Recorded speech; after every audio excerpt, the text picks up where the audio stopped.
Welcome to the Genius Factory. Enjoy the video. You begin by preparing your iPhone quickly.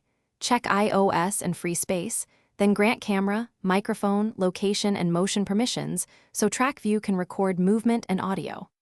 Once done, open the TrackView app and choose New Session. This is the first actionable step to capture a subject. Make sure background app refresh is enabled so tracking continues when the screen locks. You'll need a stable mount or tripod. Position the phone and confirm the camera feed is visible before moving on. Once the session exists, configure tracking parameters to match your scene. You select which camera to use and pick resolution and frame rate. 30 FPS balances smoothness and file size. Then enable motion detection and adjust sensitivity. Start at 3 out of 5 and tweak if you get false triggers.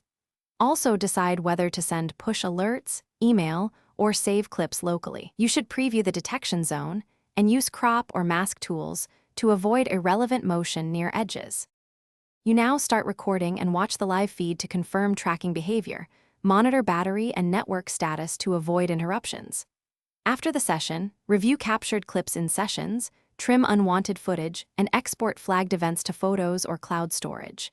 If events are missed, make sure location and background refresh are still allowed, increase detection sensitivity, or widen the detection area.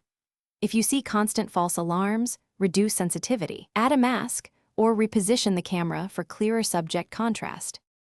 Thanks for watching. If you found this helpful, don't forget to like and subscribe.